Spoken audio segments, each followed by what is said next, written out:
In a world where entertainment is viewed as mindless diversion, only good for momentary distraction, you are about to enter a new world, and you will never view entertainment in the same way again. This is Popcorn Theology. Welcome, webheads, movie lovers, and theology nerds to Popcorn Theology, where we examine amazing films for where they align with the greatest story and our greatest storyteller, discussing what to receive, reject, redeem for common ground, fruitful conversation, and spectacular mindful movie consumption. I'm James. And I'm Miles. And we are... We forgot Paul. No. I want to welcome him back officially. Okay. This is a monumental event. In case all of your memories were wiped between the last time he was on. That's right. Wait, have we met before? I'm sorry, Paul. I don't love you. Maybe there's a special handshake that won't. We're getting into spoiler territory without meaning to. So, but you are becoming a frequent guest. This is at least 3, right? Yes, it is. Awesome. Well, third time's a charm because, Miles, why don't you tell us what we're looking at? Okay, we are looking at Spider-Man Brand New Day, directed by Destin Daniel Cretton, written by Chris McKenna and Eric Sommers, and starring Tom Holland, Zendaya, Sadie Sink, Jacob Batlin, John Barenthal, Florence Pugh, Tremel Tillman, Marissa Tomei, Mark Ruffalo, and actually many others. It's a stacked cast. So I am glad that we actually had to wait to record, not just because we got Dr. Paul on with us, but because it confirmed that this is the biggest domestic box office opening in history. Whoa. Second highest global opening. It beat Endgame for domestic. It just came in under Endgame for global. And so it beat Avatar. Oh, it was so much crazy stuff. This is, I'm blown away. I don't know about you guys. I expected good, not this good. It was packed in the theater. I walked out and went, oh, theater going is not dead. I mean, the concessions line was almost out the door just from the people in the lobby when I came out of my showing. I was like, oh, this is big. Yeah. Hey, I'd say put Spidey in New York, put him in the OG costume, the most authentic, I think, of any movie yet. This is what people want. I think it goes without saying. So, Paul, give us the summary, if you will, since we're breaking in on being a host more regularly. You can give us the Brand New Day summary. Here's the nutshell. 4 years have passed since the events of No Way Home, and Spidey is now an adult living entirely alone, having voluntarily erased his identity at the end of the last film from the lives and memories of those he loves. Crime fighting in a New York that no longer knows Peter Parker.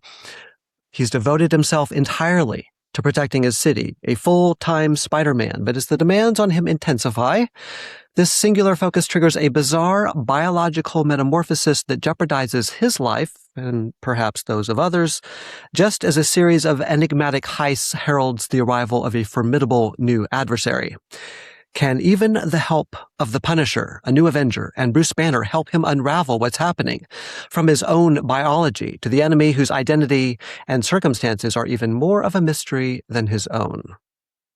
Dun, dun, dun. That's about as spoiler-free as we can get. So before we get into that stuff, let's go ahead and hit our ratings because... so we have a couple of ratings, Popcorn and Theology, represented by Frank and Spidey here. We'll do our popcorn. I'm not sure which would be which. Maybe we'll make Frank. He's heavier. He's more serious. He's the theology. So, but before we get into that, we know, as always, we talk about good, bad, or great in terms of the popcorn side, stale, fresh, or buttered and salted. So I'm going to go with someone who I only recently found out was such a huge Spider-Man fan, and one who did not like the comic books when they went the way of the title Brand New Day. So let's go with Paul and see, what was your popcorn rating? Oh, it was definitely fresh or buttered. I'd say with caramel drizzle, right? I really enjoyed this movie. In fact, of all the Tom Holland films, I enjoyed it the most. The first Sam Raimi with Tobey Maguire back in 2001, 2, somewhere in there, was a revelation to me. And this kind of rises to the same level. So nice. All right. So That's it. I didn't hear a full butter. So that's buttered and salted. That's top of the heap. Yeah, I'd say yeah. All right. All right. Let's go with you, Miles. Yeah, I'd say very fresh. It's a really good movie. They gave us beauty and character and action, but there's something holding me back from totally buttered and salted, and I haven't exactly put my finger on it yet. But it's a really good movie, and I sat down and I can't believe I'm in a theater again, watching a Spider-Man movie like I did when I was a kid. It's great, but I'd just say very fresh. What about you, James? Okay. Well, I'm going to lean more toward you, Miles, a little bit and just say fresh. The reason I'm not going to say buttered and salted because I think it's a great film. It's up there close to Homecoming for me, which I said was buttered and salted at the time. But after No Way Home, I think I need to differentiate a bit. And while I think it was delightful, I have nothing significant to even criticize it for. It didn't quite hit that third act crescendo for me that some other MCU entries or Spider-Man films have. So it's a solid and great. I would tell everybody to go see it. Yep. But in trying to always figure out, okay, what's top of the heap and what represents fresh versus buttered and salted, instead of my initial reaction to always give everything I come out of the theater happy saying buttered and salted, I'm going to go fresh. So I'm going to qualify it a little bit. Part of that, I think, gets a little bit to what it is to be a movie versus comic books, and we'll talk about that later. So, but let's talk about theology ratings really quick. Again, no spoilers. Let's start with Paul then. So as far as what we have to talk about, like that giant theater soda, was this one diluted, carbonated, or is our cup going to runneth over?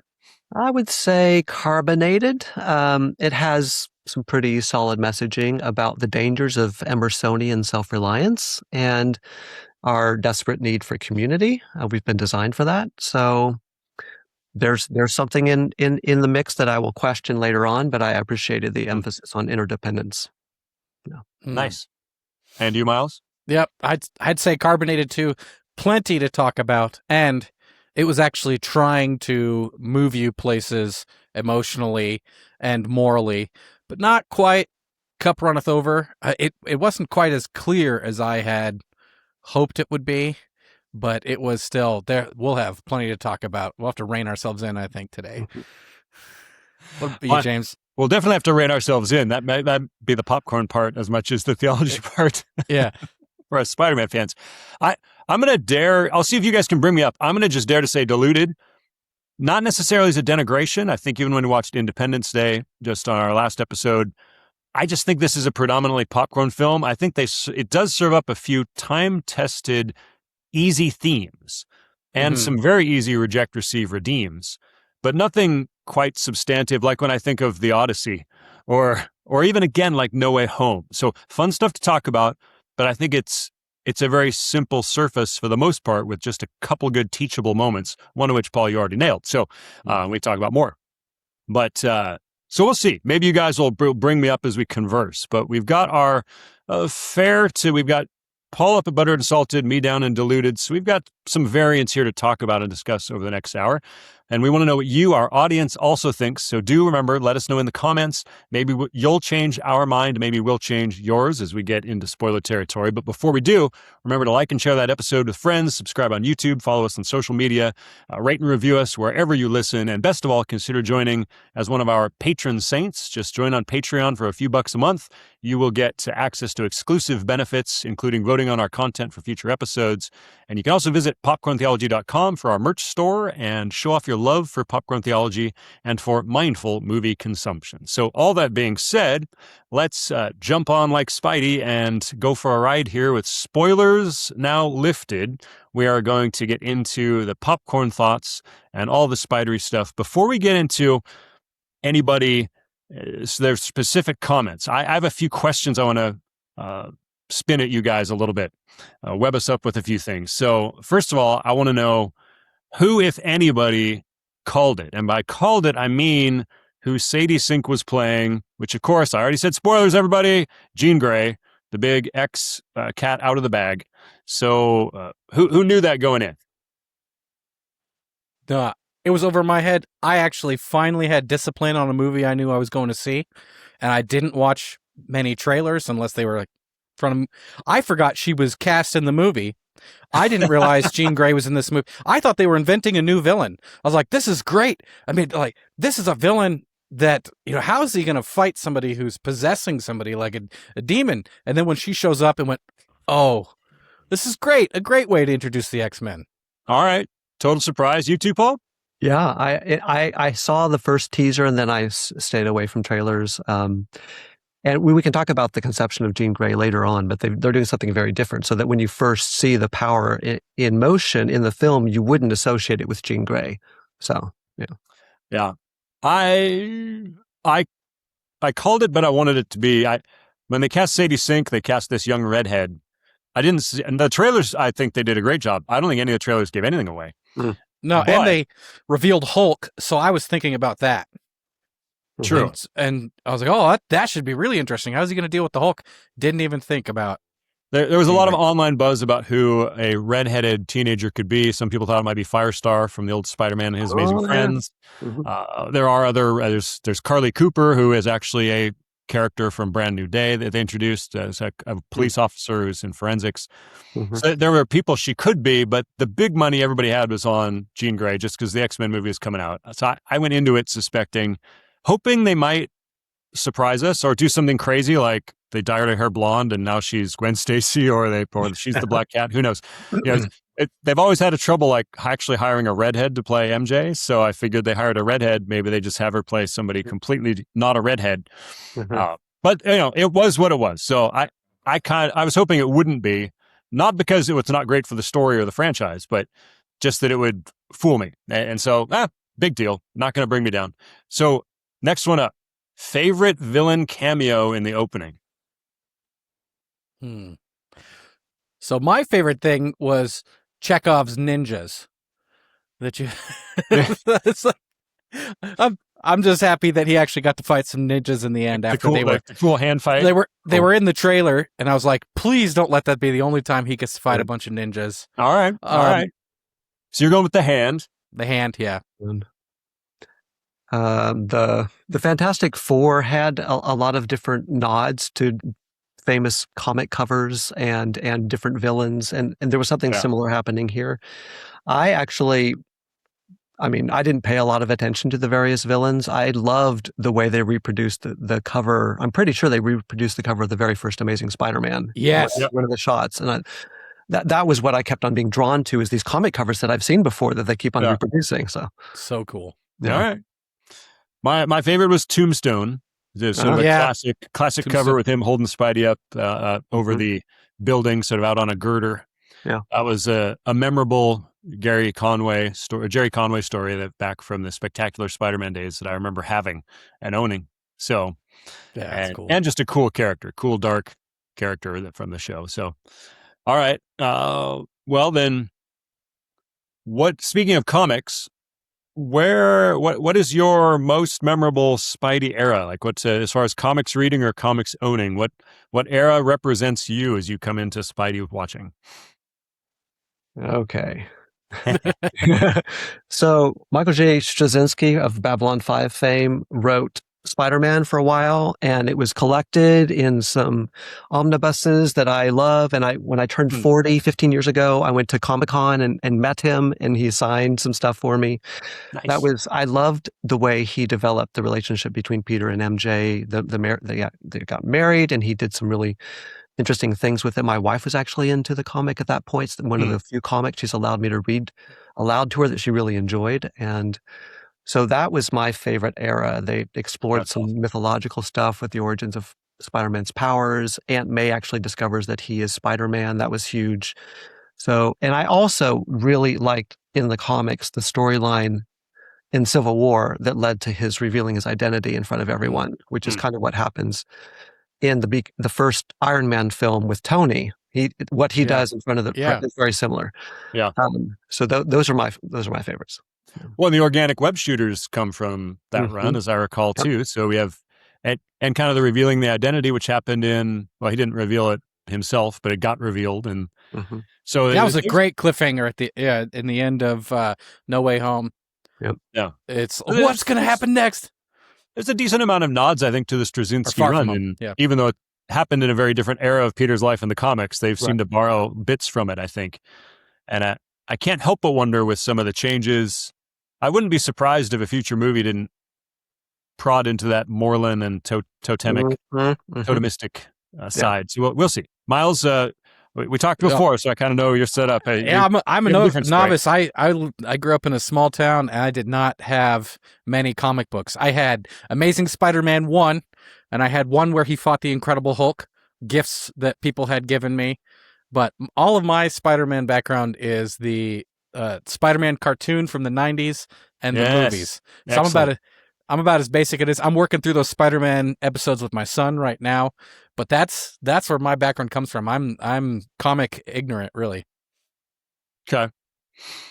So last thing then, before we get into more popcorn stuff, what about that after credits scene? What do you think that portends?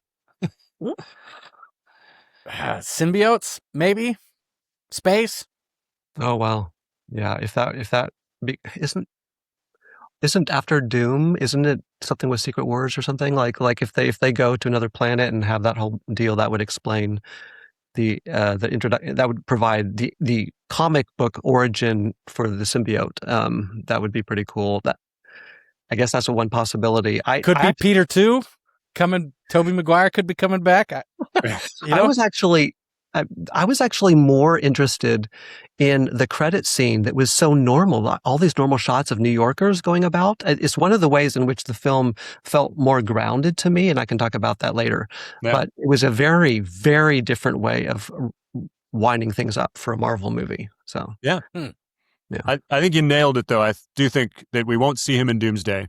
Mhm. And then we'll see him whisked away to the Secret Wars storyline, which in the comics was definitely off-world. So I suspect we'll see him not at Christmas, but next Christmas for the next time we see Spidey. So, all right. So as we jump into this, we'll hit each of you in turn. But first thing I want you guys to try to do for me is we don't need to go through all the Spider-Man films, but depending on where you said it was heights, I heard Paul pretty darn high, Miles maybe somewhere in the middle. Maybe just let us know where it kind of falls in the ranking by giving us a few around it. And because I've leaned heavily on Paul up till now, Miles, let's give you the popcorn platform to go first on what you loved, liked, or anything you didn't like, since it was fresh for you about Brand New Day. Yeah, so it's hard to tell where it ranks for me in here. I'd say kind of right in the middle, because one thing I love most about this movie is that the Tom Holland Spider-Man movies tell a cohesive story about Spider-Man, and they get the theme of with great power comes great responsibility right in the core of the story. And so I like this movie because it was beautiful, it was fun, it was touching. I like that New York didn't hate Spider-Man. That was actually kind of refreshing to not make him be hated by. It's kind of fun not to have JJ in a movie. This movie was not. Okay, I could have had him. I could have had him just for a short second, grousing that everybody else loved him. I could have. That would have been okay. Yeah, but it was just kind of refreshing there. I like that Peter makes heroic, compassionate choices. That he grows throughout the movie. That he's still a kid trying to figure things out. I like that the ninjas came back, but I kind of wish that the Hand had been behind what was going on in damage control. Like that he thought he was using them, but they were using him. It's not fun. That was kind of where I thought it was going. Things I didn't quite like. I would have really loved to take my little boy to this movie. I didn't like the drinking, the swearing, and the nudity. It wasn't awful, but it was just. Wait. Did I miss the nudity? Well, you had Black Widows sitting naked in a bath for several scenes. So it wasn't clearly nudity, but it was like that wouldn't. A little spicy. Actually... I'm thinking through the mind of a guy who's got a 6-year-old at home. Right. But if you didn't see anything, that'd be okay. It seems like nowadays, even in PG-13, they can show a bum. Yeah, it was also clearly not as bad as it could have been. So my kid will probably see this before he's 13. But it was just, I wish I could have shared it with him, but it earned its PG-13. One thing that's kind of fun is that X-Wing that he was building with Ned. I built that this week with my son. Nice. It was his birthday. I bought him that X-Wing, and I spent 3 mornings building that X-Wing with my son. Nice. I tried to take a picture of it in the theater, and accidentally my flash was still on, and I became that guy. I flashed the whole theater. I'm sorry. I don't normally do this. I just wanted to share this moment with my kid. But overall, like I'm gonna get my soapbox a little bit. I love the way the Tom Holland Spider-Man movies tell a cohesive story about with great power comes great responsibility. Why is Spider-Man just the best? Because he is preaching a biblical message about loving your neighbor. I know this is dabbling into theology, but Jesus says, to whom much is given, much is expected. And every kid growing up needs to understand, as you're coming into adulthood, you're going to get stronger and more capable. That comes with responsibility to care for those people that you can help. It's just wonderful. But just look at the picture that these movies all paint. It's all one story. Homecoming is about Peter Parker, the kid who wants the great responsibility of being an Avenger and is not content with being in his neighborhood and learns bad lessons about that when he gets in over his head. Far From Home tells the opposite message where he says, I don't want any of this responsibility. And he learns Simba's lesson that if you abdicate your responsibility, bad men move in, and he has to deal with that.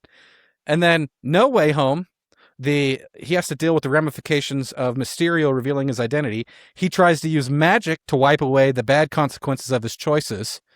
And he has to learn the tough lesson that you have to actually take responsibility for your heroic choices. And you have to take responsibility to care for your enemies, not just your neighborhood. And then finally, you get to Brand New Day. How is it going to play with great power comes great responsibility? Is you can't bear the responsibility on your own. And you have to look out for the way other people are trying to manipulate power. And so this single cohesive story across all these films is what makes me adore these Tom Holland Spider-Man movies. Because even when they're telling their own stories, it's running that theme through. It's a good story, and this is good for humanity. It's good for a boy to watch Spider-Man. It's like, I love Batman, but if I want my kid to love a superhero, it's going to be Spider-Man or Captain America. That's who, maybe Superman. But as much as I love Batman, it's like, Spider-Man is just the best. And this movie captured it. Makes you want to be a better man, makes you want to love your enemies, makes you realize that in this case, with great power comes great responsibility, but that's not the only thing you do. You actually need help from others. But that's jumping too far in. That's why these are great movies. And I love them. Go ahead, popcorn. I'll give you Spider-Man's the best is something that apparently has been echoed around the world this weekend with box office proving you right. So, I mean, that there is that. I mean, for all the bluster of Batman and all the box office busting it has done over the decades and everything else, this Spider-Man, I don't know if I've mentioned this in any of our previous episodes, but I understand even on years when Spider-Man doesn't have a movie, his merchandise outsells all other merchandise. Just so it's almost it's like the goose that laid the golden egg. The spider that laid the golden egg. He can't not make money. Actually, the really weird side bit. I actually had this Spider-Man and Superman. You'll notice one thing a psychologist pointed out to me. I was reading an article and talking with a few friends. Superman was the highest box office guy till the 80s, although he competed in the late 60s through the 80s with Spider-Man, and Spider-Man finally overtook him. They're both in bright blue and red, which is, for a boy, the red is bold, confidence, go. It's the bull charging the flat, and blue actually presents an idea of trust and security, and it's somehow those two blended together. So some people have even suggested literally just color alone is part of what makes him the huge, big thing that he is. I think it's more than that. Well, but it's amazing how many elements come together to sort of make this character work on a fundamental level. So, Paul, what popcorn thoughts did you want to throw into the mix? I'm not going to say anything about color theory, but I will say that I really, really enjoyed this film. I just rewatched the most recent Tom Holland, The No Way Home, and actually was struck by how much I thought it was I love the banter among the three Spider-Mans. That's my favorite part of it. But the dialogue, the writing, in the first 2/3 of the film, I thought was okay. I actually really liked the script writing in this film. And also, Zendaya and Tom Holland I don't know, something, they've just matured as actors. I bought into what they were expressing more than I have in previous films. So I was able to go for that emotional ride with them. And, so I'd say it's at the top of the Spider-Man films for me. Wow. I love Andrew Garfield in other roles. I think I love his nerding out in wanting to play Spider-Man so much. I love his character. But, for me, it's Captain America: Winter Soldier, Black Panther. Those are at the very top of the Marvel films, and this is up there maybe for me. I'm going to have to watch it again before I can. I'm sure. I came out going, they could have made a 90-minute piece of slop and made $1 billion because it's Spider-Man, but instead they really tried to give us a full-chested movie, and they really tried some things with it when they could have just. Yeah. They had my money from before the trailer dropped, and they gave us a movie, and I was pretty happy with that. Yeah. Well, Paul, you are not in the minority here on this, I think. I think that there are a lot of people saying best Spidey movie yet. Yeah, and I wasn't sure how I was going to react because the comic book on which it was based 15 years ago led to my ceasing to collect comics.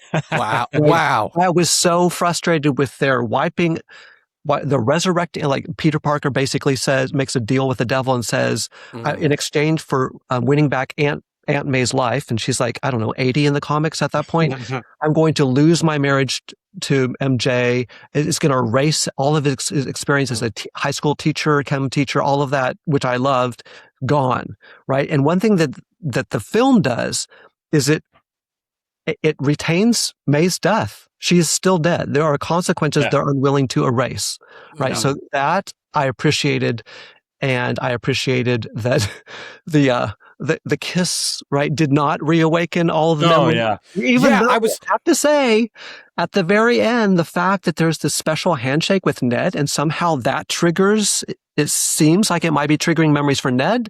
That seems counter to I was like, wait a second. Does that mean Ned was giving that handshake to other people? Because why would he know? I mean, it's like Peter. Peter suggests recognition, right? After all of that. It does. So I don't know what's going on there. Yeah. I like the fact that Jean Grey, when she was initially introduced, has limits. Yeah. And so I love the X-Men films, except for the last one, which is one of the worst films I've ever seen. I have to say that they have repeatedly jumped too quickly to Jean Grey as Phoenix, like she all powerful. And I like the fact that she had to jump, to mind control someone at a distance. 33 feet. Yeah, I mean, that was curious. I was not expecting that at all. And her sister trains her or teaches her how to do that. Of course, by the end of the film, we see her with telekinesis as well as telepathy. And in the comics, it took a while to add telekinesis to the mix. And I wanted things to be slower. I wanted her to be a strong telepath, but not so powerful. I mean, she freezes people for a kilometer around. That's getting close to Phoenix level. I mean, I wish they would slow down with Jean Grey. And I hope they don't rush her again. They could have just had her holding them hostage. Yeah. I'm wondering if they'll. I mean, but that she was under duress in that extreme circumstance. It was sort of activated by the machines and everything. So they can always pull back from that for the X-Men films, or have it's one of my mental blocks in there. It's one of my pet peeves with X-Men First Class, actually. Remember when they tested Magneto and then he flips out and everything crushes around him? I wish I could go back and say, just make the metal in the room shake. Don't make everything. Yeah. Because I want to see the progress. Well, trauma as a trigger with him, and then with Spider-Man, with Peter, that in this film, the same thing is happening, right? Yeah. So, So, well, maybe that's part of what I was going to speak to is that way that they can actually do a slow burn. Part of why I'm still uncertain I only labeled the movie as fresh is because in some ways it didn't feel like a movie to me. It felt like reading 5 to 6 issues of The Amazing Spider-Man. So I'm not necessarily even saying that's a bad thing, but it didn't feel like it had the traditional even 3-act structure per se. We didn't have closure with what happened to the Hulk, or even really with his evolving powers, or even with Jean Grey. It almost felt like you would expect after reading, it's like issue 1, was the setup in the tank. Issue 2 is investigating the damage control and meeting with Bruce Banner. Issue 3 is the Scorpion fight, and then the MJ race to get to her, and then there's issue 4 is the Hulk fight. Issue 5 getting caught, and then build up to issue 6 would be the final fight. It's like I read a graphic novel on screen or a trade paperback, which in its own way is awesome. But maybe that's a little bit why I don't know. There was something about this movie I couldn't quite butter and salt. So in itself, it almost feels incomplete, but that just brings into question what we expect from going to the cinema. Because if we were watching a TV series, this would be wholly acceptable. And you'd just be, I love these episodes. It's like you're binge watching the Spider-Man show, and it's still not done. And of course, X-Men is going to have its own thing. And that's the same thing with comics too. Then you'd have to go now I want to go read Jean's Adventures and where they continue in the X-Men book. Yeah. So it's an interesting experiment because in some ways it felt less like, I didn't walk out like I feel after a satisfying film, but it's kind of more like reading comics. So I don't know that that's bad. It's just kind of unique and maybe something interesting. Normally when you watch the Nolan Batman films, I walked out of each of those almost in a daze, wandering around because it's like he took the material and somehow made it elevate. And I think the Rousseau brothers did that with a few movies. This movie hit all the right notes. I just didn't leave with that feeling of quite that. I didn't leave. Destin Daniel Creston, he did Shang-Chi, which I kind of thought was lukewarm. This was far superior, but it didn't quite feel as elevated as a master craftsman. So I didn't walk out mesmerized, but I didn't walk out dissatisfied. Love the Punisher. Yeah. John Bernthal just inhabits that character. Yep. And they did that. It's really hard to merge him and Spidey, even when you look at some Punisher comics and Spidey comics, but then they overlap. Same thing with Deadpool Wolverine, right? Yeah. Deadpool Wolverine. And that's where I hear you, Miles, because they couldn't have him say a bunch of F words. He basically just took the Lord's name in vain a lot more. Right. That was unfortunate. Yeah. It fits the character. Yeah. But I was just like, when people use the Lord's name in vain, it's like being punched in the ear a little bit for me. Yeah. Mm-hmm. And so, and then Spidey and his friends are always saying, "What the H?" Not the worst thing in the world, but I don't want my kid going around saying that. Mm-hmm. But I think what's interesting, to give this movie a bunch of credit, I can't think of a trilogy that was really great, like the first Holland movies, that had a fourth movie or even tried to make a good fourth movie after a trilogy. Yeah. And I was really curious because it's just really hard to make a story after a good trilogy. I think they did a fine job with it. Excellent. In that way. It really is a feat, but I don't think it quite deserves to be the largest opening ever. That's kind of where I'm conflicted, but it's really good. See what Doomsday does. I mean, so who knows? It might not last long. But hey, we got the Savage Hulk again after 8 years. That's true. Yep. Wonderful Sideways X-Men star. Okay, I thought the Hulk was going to remember Spider-Man because he wasn't there for the spell. Okay, did he or did he not say Peter? I wanted him to. I don't know if he did. But also in the Avengers movie, I thought maybe has he ever met? I don't think they've met in the Avengers movies. I don't think they were in the same place, Hulk and Spider-Man. Well, but there's that overlap of the minds, though. Okay, but I think wasn't there a thing where it's like Hulk remember him? That would be a really neat thing. Is it? I don't know. That's what not Bruce. Yeah. But not Bruce. The Hulk traditionally breaks mystical normalities. He can see ghosts. He can see Doctor Strange's astral form. All that stuff. So he could uniquely have slipped out of that if he's overlapped with Banner and he's met him. And I don't know. I just thought that was going to be. I thought that was going to be a payoff moment, and they kind of did where. Hulk doesn't take vengeance. I was okay with her not tying up that thread, actually. And I know that Disney's trying to really narrow things, that, instead of exploding into all these adjacent TV shows and everything, they're just kind of consolidating a little bit. And I think it's the nature of the beast that they're going to have certain threads that are not resolved to tied up. And so I was kind of okay with that because now we're wondering, well, what the heck? Because they're asking on the news, what does this portend for the Hulk who's been this... this member of our community, it's being a great professor for a number of years. And what he's like one of the most dangerous characters in the Marvel universe. If he cannot control himself, what does that mean? So, especially right before a bunch of mutants come on the scene, Mhm. it's really interesting that we had a narrative reason to create gene inhibitors right before X-Men arrive. And I was just like, they've put some pieces on the board. Oh with my this goodness. that are really interesting. They may have set up this world, Miles, where I was thinking about that afterwards, talking with my wife, and if they wind up going the Mutant Registration Act and the capturing mutants, this is all going to come down on Peter's head as I gave them the technology. That's the guilt. More guilt. Stan Lee wrote Spider-Man with this premise: what if a superhero had problems?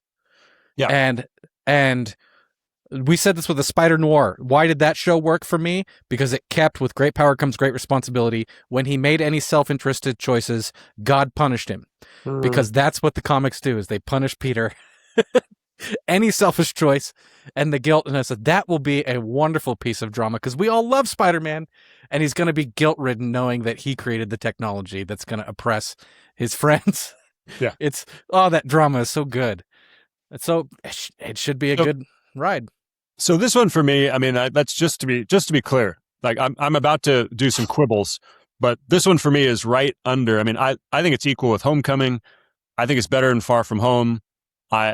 There's my favorite Spidey films, honestly, are Spider-Man 2, The Amazing Spider-Man, first Garfield one, and then Homecoming, and then No Way Home was just like the three of them together. So that sort of brought everything together. For me, this slides just right in under those creme de la cremes for me. So like, it's wonderful. There's only a couple Spidey movies I don't like. Spider-Man 3 and Amazing Spider-Man 2 kind of bombed those iterations. For whether you love them or hate them, they kind of like you were saying they wrecked franchises. Yeah.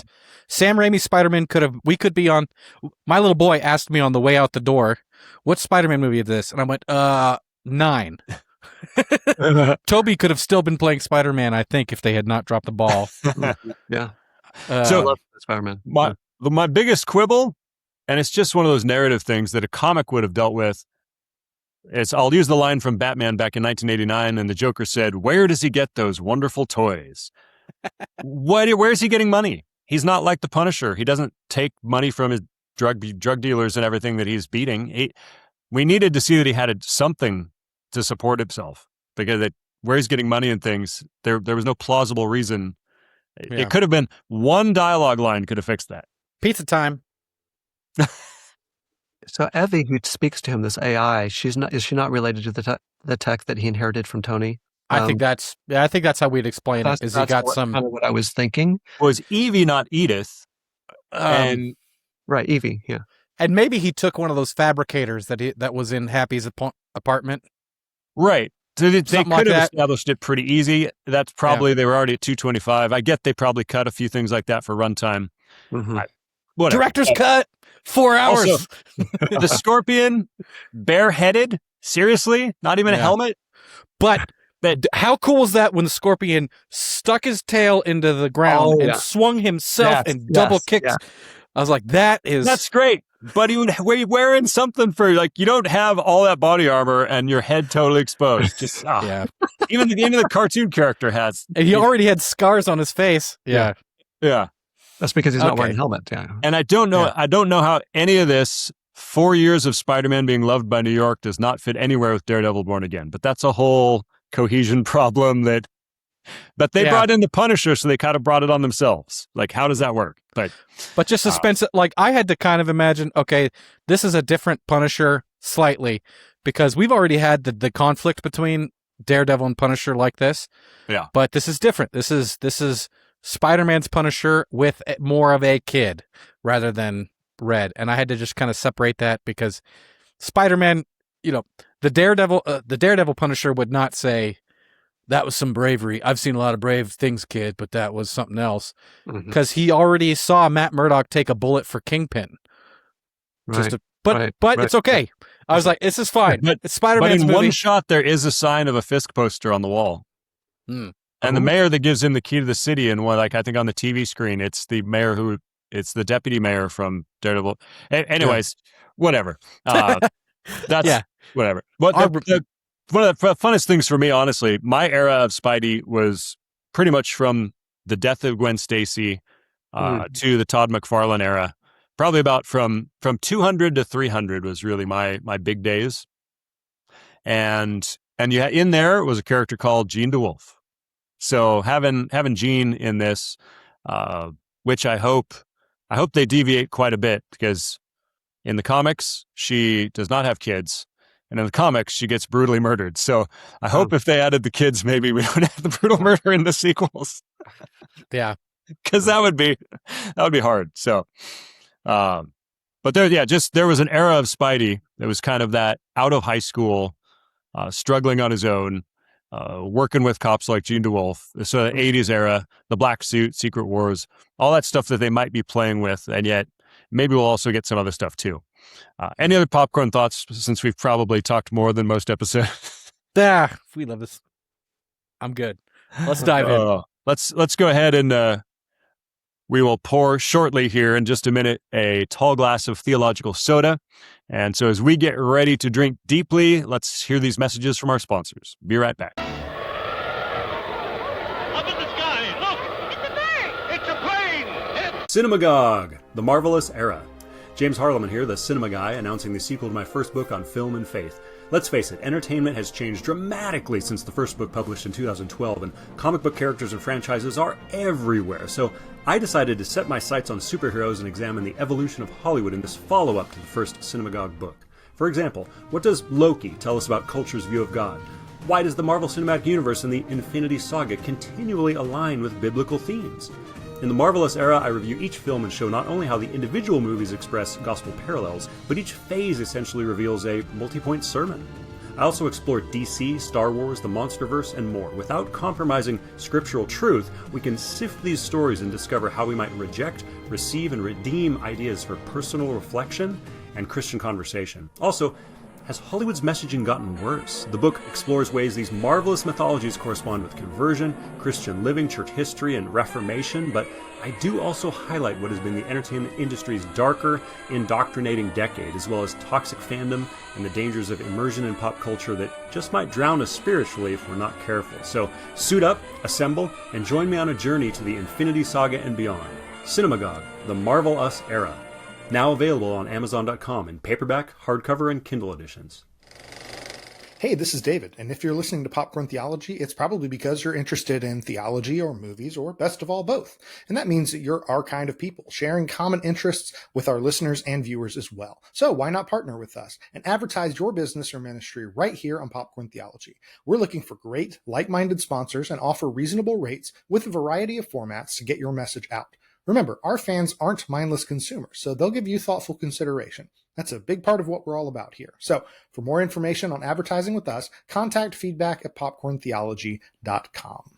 Well, we are swinging back, and it's time to wash down that popcorn with some theological soda and sample the more spiritual aspects of this film and its narrative. So let's shift gears and discuss a little theology of Spider-Man Brand New Day. And so for the theology side of things, we're going to swing over to Paul and let you shoot the first web grenades at the at what stood out to you in this movie. So what do you got, Paul? Okay, so my message is as clear as that was written in Charlotte's Web with, the spider bit to save the pig. This, is not a complicated message, but I think it's one that deserves repetition. So a cord of three strands is not easily broken. Community matters. It's really important when we recognize our need to lean on one another, and particularly in the West, where so many of our heroes are notable because they are autonomous, because they are so capable on their own. I mean, the Man of Steel is one of my favorite superhero films, and he's basically doing everything on his own in that film. If you go back really far into Irish legend, you have Cuchulainn,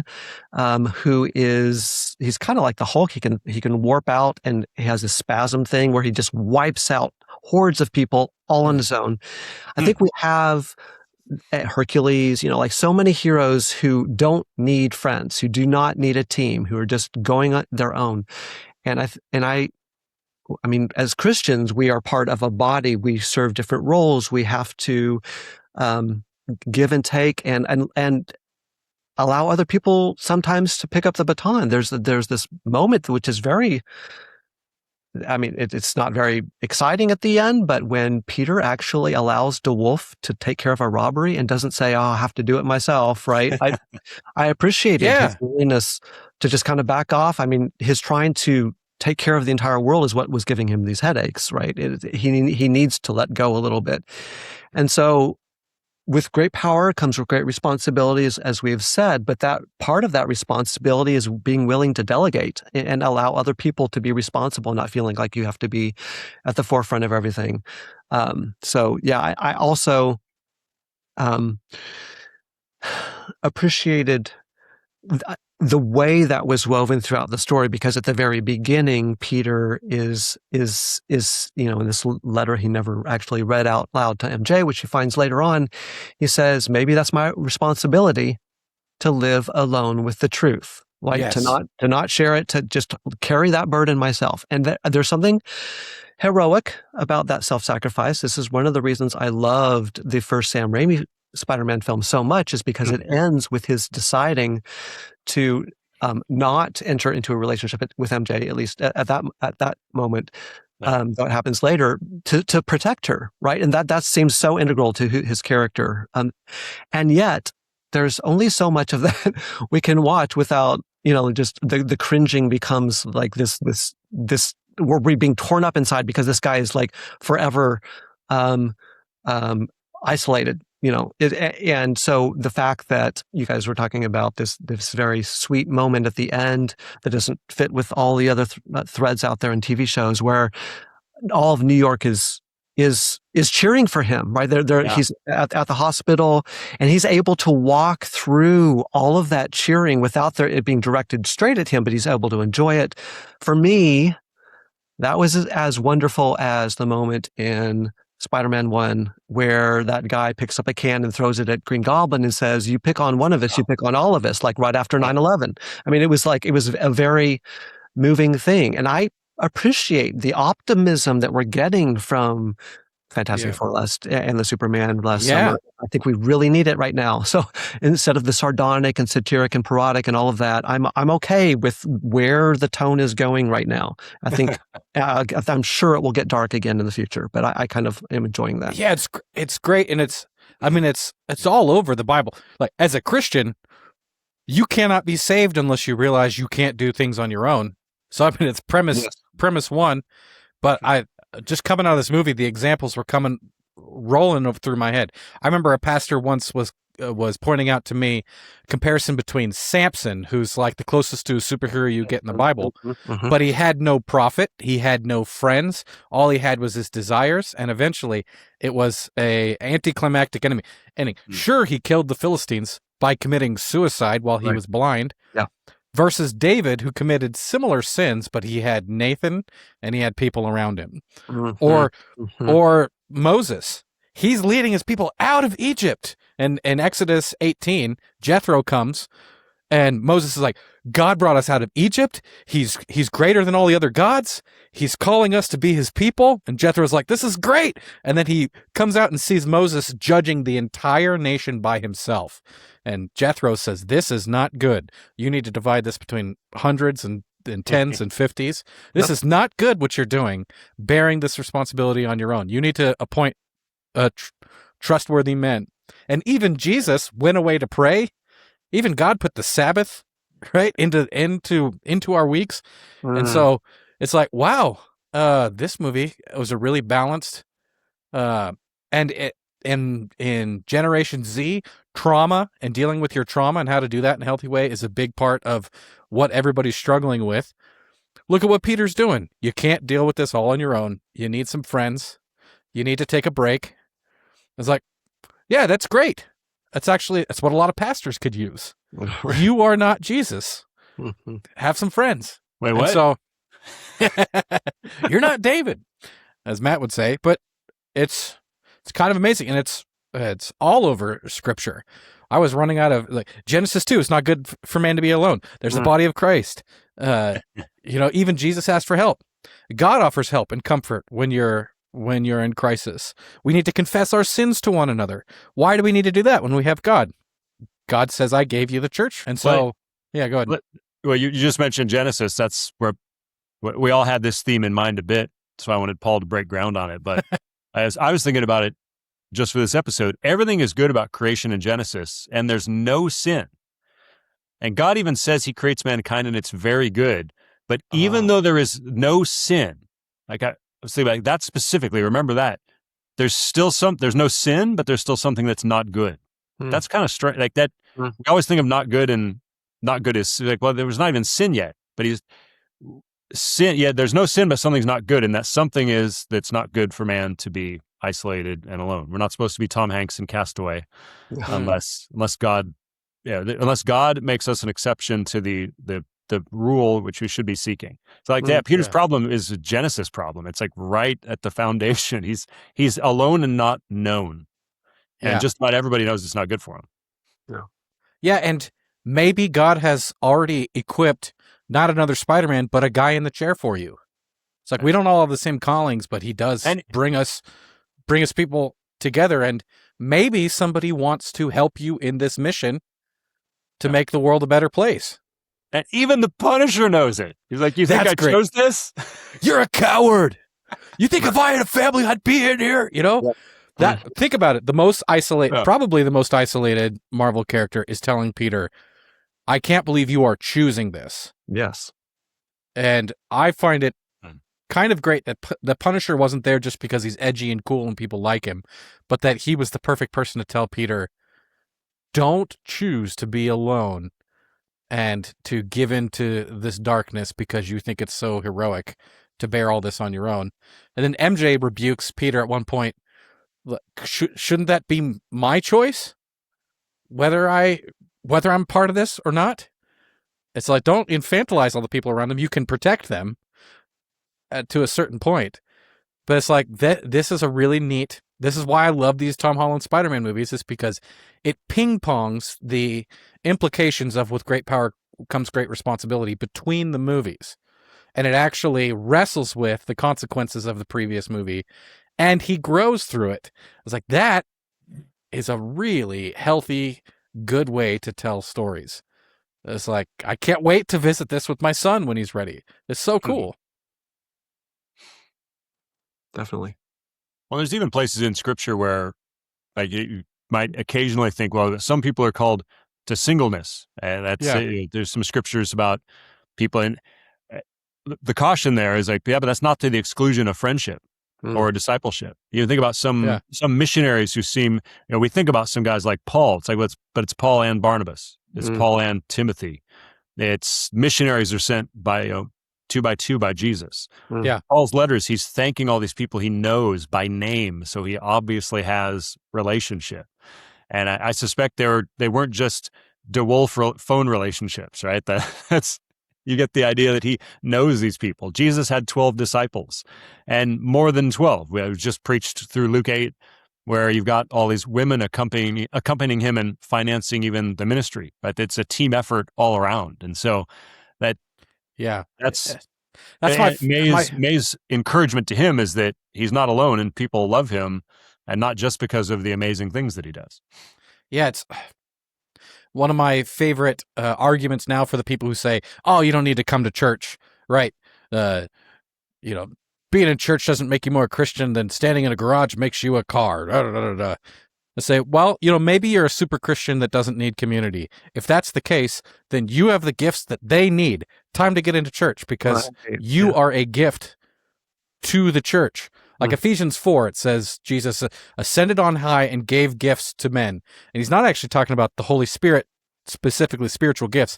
He describes people, pastors, evangelists, teachers.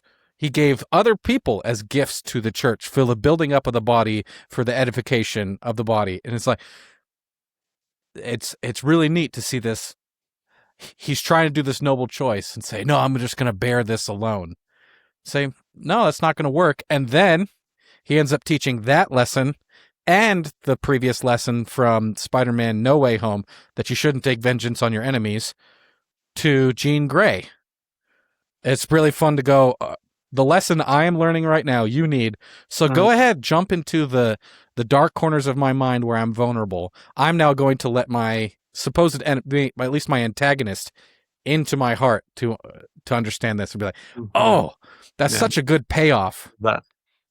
It's such a good payoff that to be able to reach out to her too. And so it's the core of the movie. I didn't actually really see this lesson coming. And even Yelena in the Russian bathhouse, suspicious of your weapons, is saying, you like small potato, big potato. She's kind of, what she's trying to do is like, you need to figure out what is your responsibility and what isn't your responsibility. I didn't realize that she's also kind of teaching this same lesson from the beginning. And so by the time that the movie came to an end, I went, okay, there was more thought in some of these scenes than I thought. I thought that was just a joke, but actually she's teaching a similar lesson. The Punisher's teaching a similar lesson. And then Peter's flashbacks is are teaching a similar lesson here, that you can't bear the responsibility on your own. Like, that's pretty cool. It's so very tempting to retreat when we are hurting, right? We don't want to hurt others in the process of working through our things. There's that moment where Pete says to Jean, just because we lose someone doesn't mean we have to do this alone. It's like you're grieving the loss of someone that isolates you, but then that can become, it's the known thing, and it can become very, very tempting to remain in that space and to not involve others, and even convince yourself that it's a heroic thing to bear that. Yeah. Yeah. I keep thinking of that the famous line that the Incredible Hulk says all the time, not Hulk smash, but just leave me alone. Like, but where does that lead you? Mm-hmm. Alone. Yeah. And Hulk is a very sad creature when he's alone. And so there's just something kind of great in this movie. And I think it, not so much to my generation, but I think Gen Z Spider-Man, you know what it did? This movie felt very much like a marriage between Spider-Man 2, Sam Raimi, and Thunderbolts. Yes. It's the same basic idea meeting together. And I was like, that, they're telling stories. They're reaching their audience. It was very Spider-Man 2, because Peter also had the sort of psychological powers going haywire. Although they seem to be losing them in 2. Here they're kind of going into overdrive. Yeah, it's the opposite effect, but I think it's a similar cause. It actually helped me understand Spider-Man 2. To tell you the truth, I'm a little embarrassed. I love Spider-Man 2, but I never really understood why he was losing his powers. And this movie kind of says, okay, the way that Spider-Man was denying his need for others in this movie, Peter was kind of denying his love for Mary Jane. It wasn't until he affirmed the fact that he does want to marry her, or does love her, that he gets his power back after Doc Ock kidnaps her and he busts out of... Is that why he was losing? When he had his web block, as they call it? I just... It's kind of embarrassed me that I'd never really understood what was going his on. Emotional problems were stacked up. And it was Christ. It wasn't just MJ, right? He was estranged from Harry and the others in that movie as well. It was that emotional estrangement and the stress all poured on at that moment that was doing it. And with Dr. Octopus, you also had the sympathetic villain who he has to call back from their descent into what could be villainy to actually, which is the same thing he did in No Way Home, right? We have this recurring theme in Spider-Man movies about reaching the enemy and turning the enemy away from their villainy to step back from the brink. Yeah, I mean, Spider-Man is about loving your neighbor, even your enemy, with whatever abilities you have. Not just what bothers you. She persecutes him pretty hard in this film. Yeah, she's really, I mean, I feel bad. Her. In all of this, you look back and you go, okay, well, she was a victim in all of this, but I feel pretty bad for the guy that she walked into traffic. Yeah. Right. That was rough. A lot of the other ones, just by the way, a brilliant thing about this movie is the way all those actors behaved when she was hopping from actor to actor. That was a great piece of filmmaking. All those scenes was really cool. I was like, this is really creative, and it must have been fun to train a bunch of actors to, on perfect timing, whip back and immediately change their countenance to a confident, angry person It's pretty cool. I'm glad you brought up the whip back choreography. It reminds me of, like, there's so many practical effects in this movie. I knew I was going to like this movie the day before I went and saw it, just from one of the trailer scenes where I looked at my wife and said, I'm going to love this movie. She's like, why? I was like, because there's a scene where you see Spider-Man say something to the Punisher, and he's wearing his mask, but because he's talking, you see the fabric move over his jaw. Like, you just cannot make, you won't see that with CGI. You can tell it was real fabric over a real face. There's something wonderful about, there's something humanizing about actually seeing them, which again, part of the point of this movie is being exposed to one another and being humanized. Like, you can't, when you're just watching computer generated things, it's not the same. Like, we're supposed to be interacting with real people, see real faces. That's part of the mission. When they're in damage control and Peter's returning to the same room that's been continually busted up, and there's dust, and this place is just torn to pieces, it was great. It was like something's really happening in that room. It's either excellent CG or totally practical effects. You know, I like that you brought up I like that they made Jean Grey start really more as a villain. They were willing to be that daring with her, to be that dark. So some people are like, they've made this, like, are we supposed to think that what she's done is okay? It's like, no, I don't. I kind of wonder if the X-Men movie won't be a war for her soul between Professor X, and I know they just hired Samara Weaving to play the White Queen. So it might be, will she go with Xavier's school or the Hellfire Club? So I like the idea that they were daring enough to play with the lore a little bit. Maybe give her a sister that had mutant powers, which she didn't have mutant powers in the comics. But I like that they have the freedom to expand and explore. We don't just want the exact same stories put to screen. So yeah. Well, Miles, would you tap into theologically beyond the main theme we were all kind of picking up? One sub-theme in this movie I thought was really great is who gets to decide which aspects of human nature should be inhibited. That's really kind of neat. So so you have several people who are trying to control powers, right? To deal with the responsibility of their power. You have damage control, the governmental organization who's trying to appropriate power. You have Bruce Banner, who's inhibiting the Hulk, so he starts the technology on how to inhibit it. And then Spider-Man is getting this boost of arachnid hormones, getting organic web blasters in his eyes coming over, and the spider sense is increasing. And then you have Jean Grey, who, at least in the first half of this movie, is using her powers as a villain. And who gets to decide which of these powers is used? And Bruce Banner, as Spider-Man, is trying to, like a kid, I just love it. It's the way Spider-Man would try to solve a problem in a movie, is instead of realizing he's pushing himself too hard, he tries to create a genetically modified neural inhibitor that he's experimenting on himself in order to solve the problem. It's the same kind of thing that he did when he went to Doctor Strange in the previous movie to do a magic spell to solve some of his problems. He's still a kid, a clever kid with good intentions, but intentions aren't everything, or motives. But your intentions can be twisted as you're trying to solve them with you're making bad choices. So Brand New Day actually has an answer about these groups. So who should be able to decide what is inhibited? Damage control? No, they're corrupt. And they especially shouldn't inhibit mutants, right? Bruce Banner? Yes, he should inhibit the Hulk. Peter? Yes, he should inhibit some of these super aggressive spider powers, but not through science, not through magic, or not through technology. He should do it through healthy relationships and resting. That seems to be his conclusion. And then Jean Grey, yes, she should control her powers similarly by getting some advice from Peter Parker, which is essentially, with great power comes great responsibility, and you shouldn't use your power to lash out against those that have hurt you.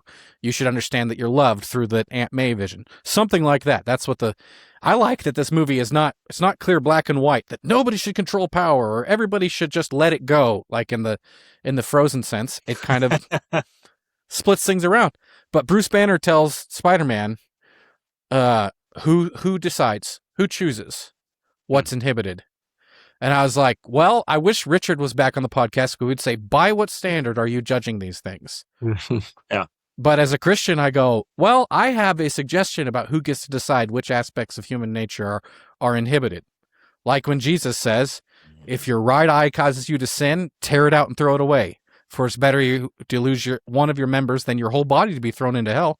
And if your right hand causes you to sin, cut it off and throw it away. For it's better that you lose one of your members than your whole body go into hell. And that's when he's talking about lust or about giving into vengeful, angry thoughts. In 1 Corinthians 9, Peter says, I beat my body for the sake of to winning the prize, because he's got a goal. In 2 Corinthians 5, he says, for the love of Christ controls us. Right? All these things. So, like, there needs to be something that controls some of our desires.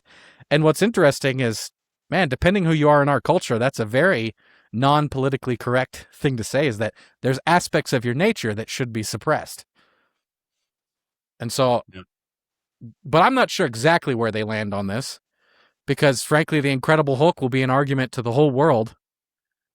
These mutant powers, if I lived in the world of X-Men and there was an inhibitor, I might vote to put them on every single mutant. It's crazy to have people who can walk through your walls or jump into your psyche. And then when it comes personally to in our world, there are aspects of your nature, my wrath, my greed, my selfishness, that should be inhibited. And God actually did give you an inhibitor called the Holy Spirit. And so, did any of you guys catch that? What did you think about his interaction with Bruce and this technology that he developed that has incredible implications? Well, this is getting, I was going to say something about this later on, but that okay. ties to a moment later on in the film where Peter is returning into one of his memories where he's talking with Aunt May, and Jean is also present in that memory. And Aunt May says that it is his deepest responsibility to remember, to claim his identity, that others love him because of who he is, right? Without the caveat that there are certain elements of yourself that perhaps you should try to excise. Like you're not a perfect individual, like who you are, right? Just this amorphous idea that we have a sense, this self that is coherent and is intrinsically good. Are we supposed to assume that? And so yeah, I kind of, I felt like when she said that, it was pushing back against with great power comes great responsibility. Your deepest responsibility, she says, is to love yourself. I was like, I'm not sure I love that, right? Because of all the things that you guys have been saying about how we are called to something higher, that we cannot scale that mountain on our own. There's certain parts of ourselves that are going to be left behind, or should be. Yeah, no, I picked up on that too. It did feel a little bit like, which is kind of a popular modern 21st century idea, is that self-care is number one. Yeah. And like I think this movie did a nice job of blurring the lines, especially where Miles was talking about the inhibitor. But I think people are going to import into that what they want.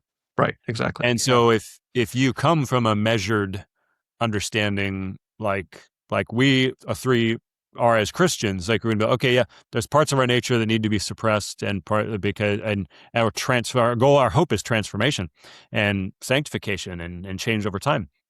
But and there's nothing wrong. I think self-care is important. I think sometimes I can be very sarcastic and push back on that without being fair.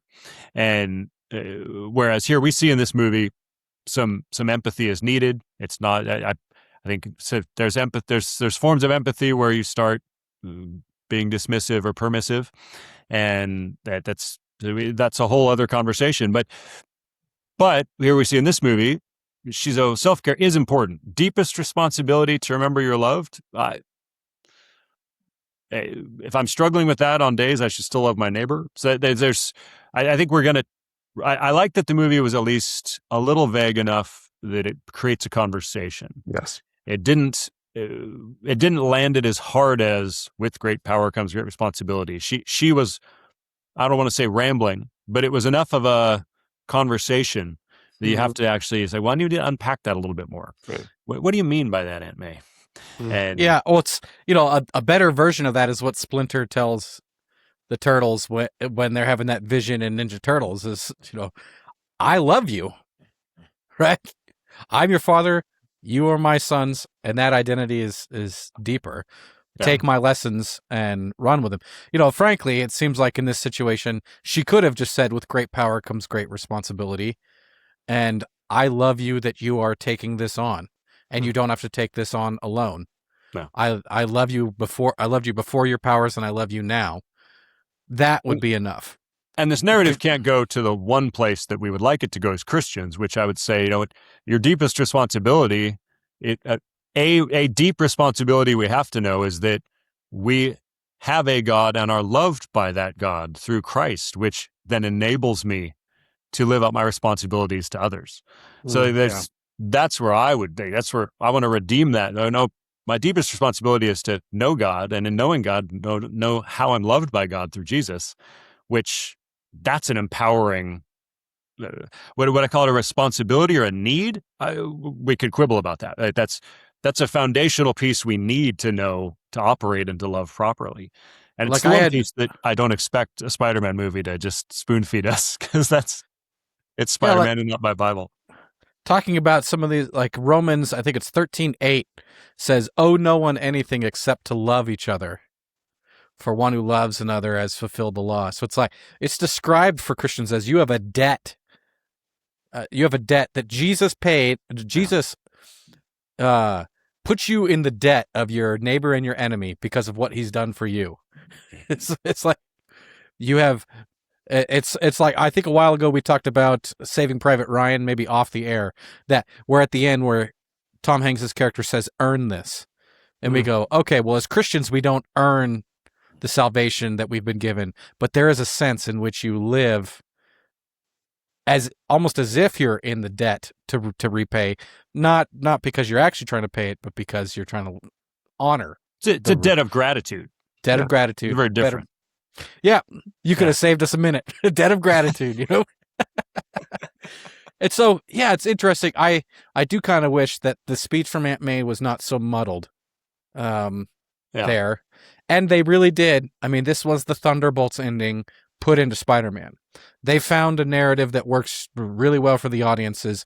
Superpower empathy, which means literally feeling and being in each other's shoes, and then hearing this message that you need that like in the Thunderbolts, Bob, you're a new Avenger, even though we're not going to have you use your powers ever.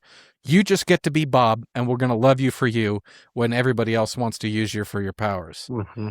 Similarly, Peter, your whole life doesn't need to be consumed by the responsibility of your powers. You can rest in the love and the friendship that you have in your relationships. And so I've heard the phrase for years where it's like, I work like an Arminian, but I sleep like a Calvinist. Just like, and it's like you can rest. In my life, I just say I live like a faithful Calvinist and sleep like one too. But that's I'm yeah. But it's funny, you mentioned the Thunderbolts, and I hadn't actually even made that connection. I wasn't quite as enamored with that movie as others, but it's amazing how that dovetails, and the symmetry is perfect with the point I was going to draw out, because it's kind of something the imagery in the Thunderbolts really drew out with some of the places where he would put them when they stepped into the black. And what I took away from Spider-Man Brand New Day, kind of on top of the stuff we've already talked about, was just the idea that hell is separation. Ooh. And it's that dark side. It's when that hell, as we understand, even in the literal sense for those outside of Christ, there's a huge part of that is separation. Think about it in the movie, like Peter's watching MJ and Ned and trying to live his life, but internally it's just causing havoc to his body and in turn to his mind. And he's talking with Frank, and we already mentioned a couple quips from it, but he tries to say he's just like Frank, and he's like, "You're like me? What do you know about me, kid? You think this is a choice, living like this is a lifestyle? Is that what you think? Kid, this is a sentence." And that made me think about hell. It's like, if I had 1 second, people I love were still breathing, you think I'd be hiding, acting like a blankety-blank coward And I actually think this is one time he says, and I thought about this to our point about language earlier. He actually says, acting like a God-damned coward. I think that's kind of eerily appropriate. Right. So I don't say that to be blasphemous. Now, that's Yeah. what hell is. It's damned to be separated forever. And 2 Thessalonians states people will face eternal damnation away from the presence of the Lord and from the glory of his might. Some translations use forever separated from the Lord. And now, good theologians will point out that separation is from his mercy and his grace and loving fellowship rather than his literal omnipresence. There are some other verses about that. But it's Psalm 139, Revelation, God is present even in the grave and in hell. But the separation is relational, and that mercy and that grace. It's Frank being separated from his family because they're now on the other side. It's Peter being separated from his friends. We're just watching them through their Instagrams, right? Or have you, man, this movie captured, do you remember what it was like to be a teenager and watch your crush kiss somebody else? It's like hell in microcosm. Right. Right. It's far from the reality of being separated from your God and Maker and the one who loved you with common grace and offered saving grace through Jesus Christ. It reminded me of a little bit of Ebenezer Scrooge in A Christmas Carol. There's that vision where he looks out the window and sees the damned. Now they're intangible and they want to help and interact with others, but they can no longer be in relationship. They can no longer help. They can no longer do those good things. It's the same in Luke 16. You see the man separated in hell, crying up like, have mercy on me, or if not me, could I send messages to my friends? Like and that DeWolf knows it. Like she's with her kids, she tells Peter to connect before it's too late. And even the damned, Frank, he says, don't be like me. Don't be that coward, connect before it's too late. So it's kind of the more edgier side of the message of the gospel. It's like, do not wait until it is too late, or you will be forever separated. Like there's a point where this will become unalterable. Your eyes will go black, and it will be right before they come back to the God you've suppressed and rejected before your eyes go dark, and you're given over to your sin or your nature or your conscience is seared. And that for me was kind of the interesting note of living in hell is being separated from all those things, at least that you ought to recognize and hold dear. And so this movie gives us a little taste of that, so sort of to call people back. It's not just about being alone. It's also what our eternal fate could be, is forever isolation. Like if Peter was given over and had grown the 6 arms like he did in the comic and became the spider monster, and just like you're wholly given over to that depravity and then consigned like all villains are to the vault. Yeah. Well, James, that is really heavy. It's a great point, but that's really heavy. And you really did see, you saw hell slowly taking him over from his own side. He's becoming an animal, all because of isolation. Yeah. And MJ points that out. She says the tech that you're using is as if you see yourself as a monster. And I don't see a monster. I've been with you for a few hours. I don't know you. Can't say that I love you yet, any of that. Yeah. But I see a good person who's changing, right? So she sees the potential there and is trying to bring it out. Yeah.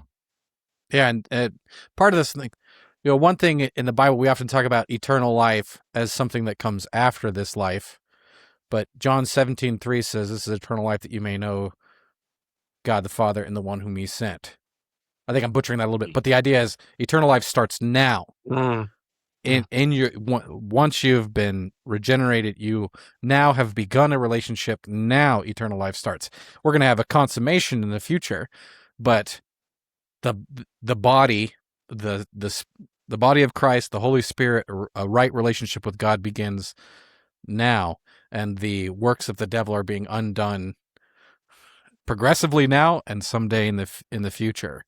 And so it's interesting. It's like you have Peter kind of being converted here out of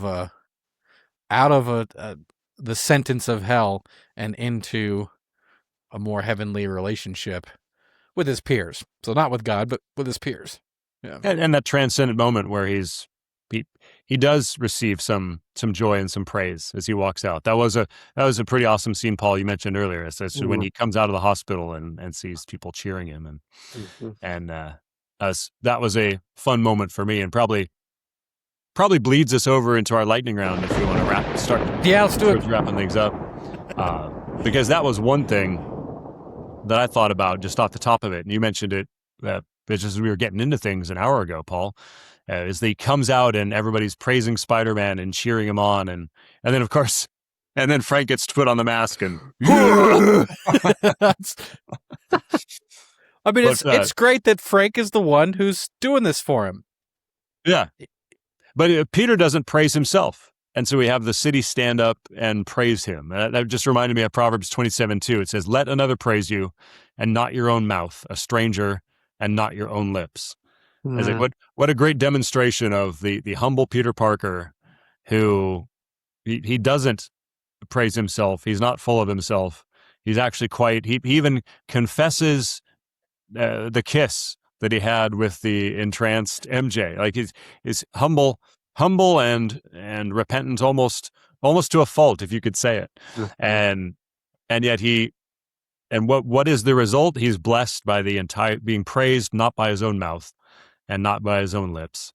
And that's a very godly and a very Christian type of aptitude, but I think we'd like to see emulated in more of us, more of me.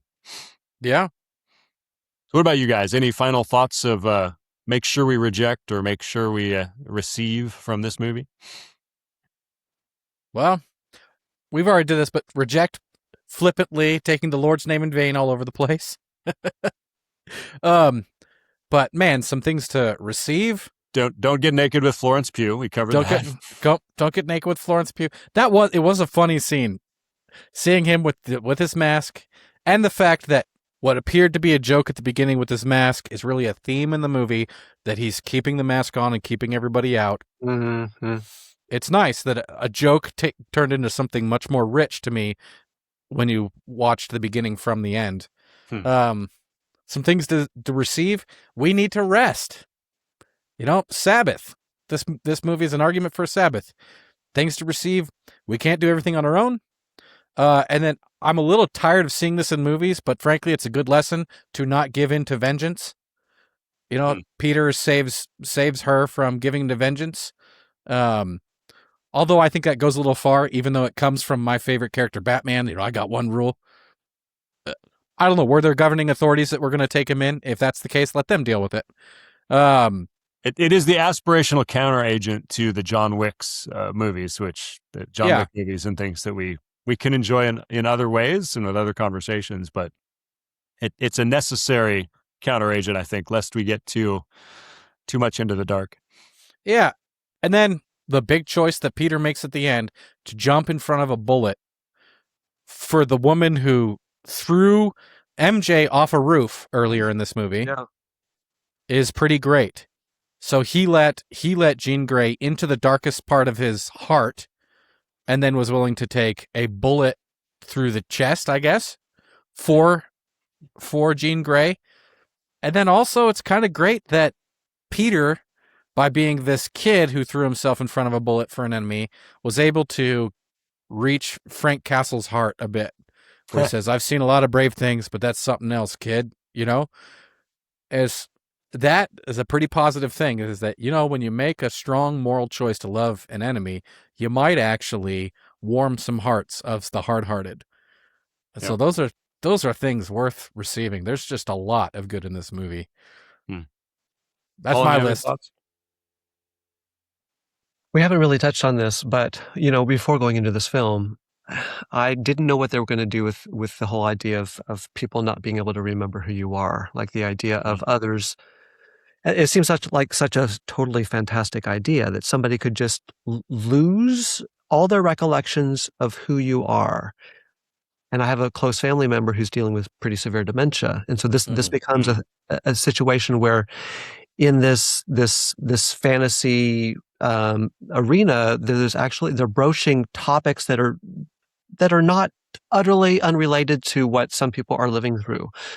Who am I when people cannot remember me? How do I reconstruct my identity, my relationship with them? Do I continue to love them in the absence of their ability to recall who I am? I mean, Peter just basically decides to divorce himself from his former friends and not really have much to do with them except online and watching them from a distance.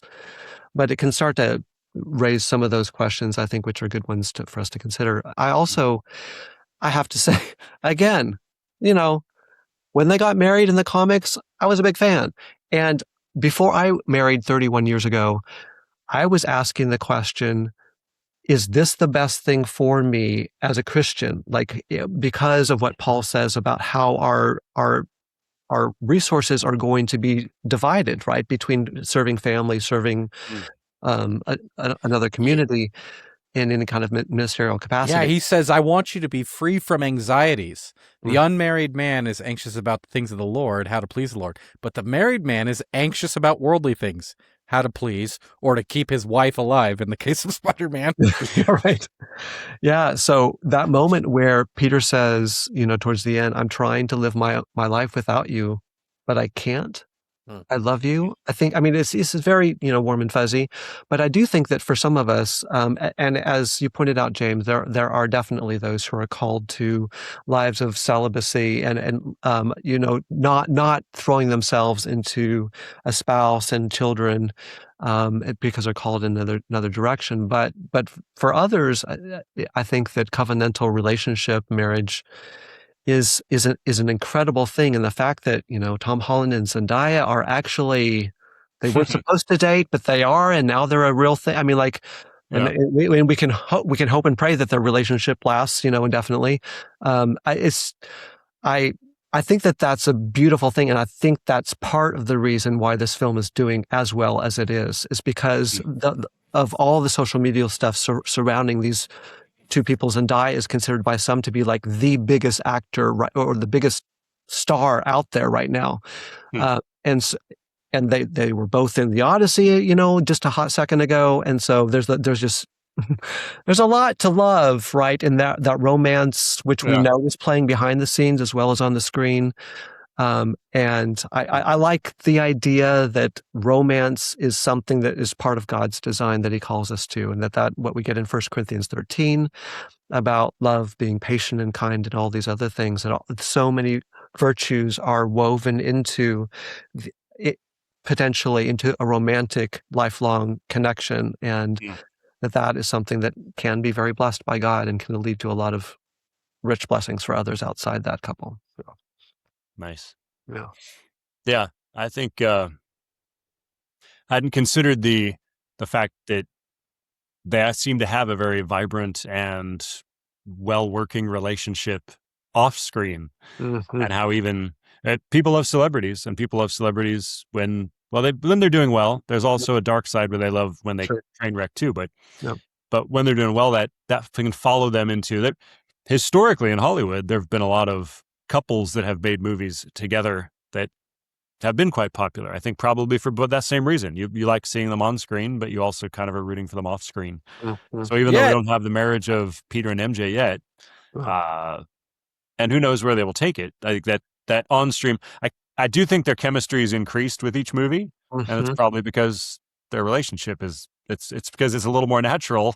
It's pretty easy to slide into that. And so I'm amazed at how subdued that plot was. When she tells him, this is kind of a beautiful truth and kind of helping him out, but I don't know you. I don't love you because I don't know you. Right.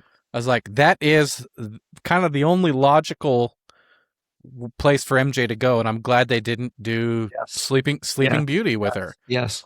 I feel like 20 years ago they would have done that. I just feel like that's a happy evolution of some cinematic narrative. When they did the True Love's Kiss thing, I thought, here's where the movie's going off the rails a bit for me. This is kind of lame.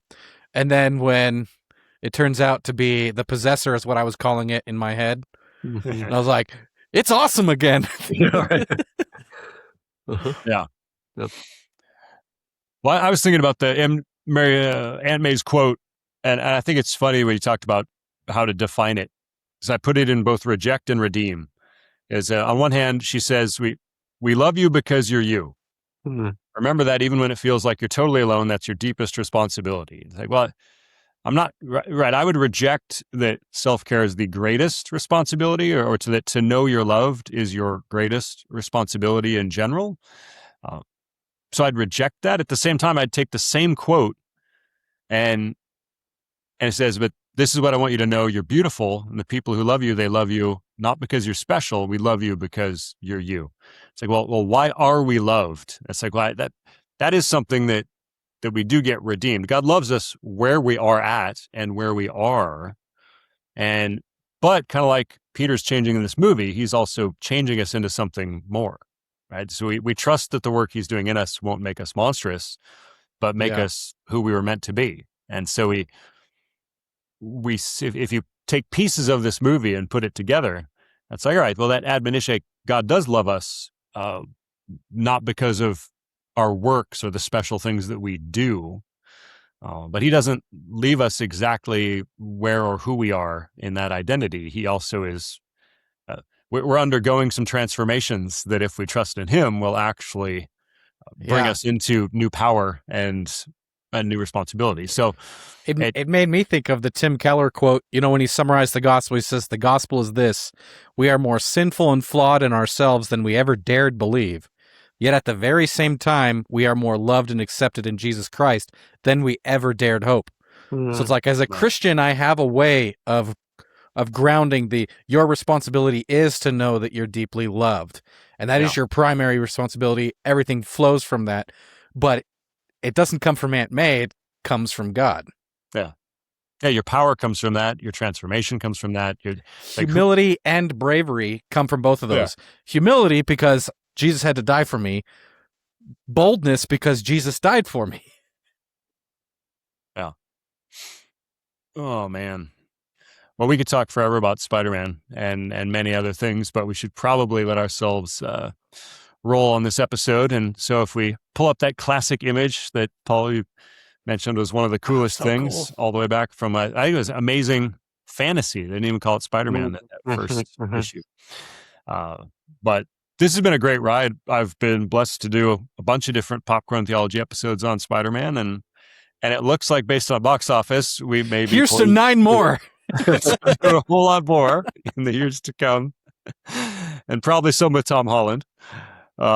So, as always, great to have you, Miles, and thanks again for becoming a bit of a regular recurring host there with us, Paul. Having me. It's wonderful. Yeah. But until next time, keep engaging movies and media from a godly perspective. And remember, with great power comes great, mindful movie consumption. Thanks for watching this episode of Popcorn Theology. For more content, subscribe on YouTube. Follow and interact on social media to help broaden the conversation. Check out our archive of past episodes at popcorntheology.com or wherever you listen to podcasts. And consider becoming a patron saint by supporting us on Patreon, which lets you interact, influence, and enjoy exclusive bonus content.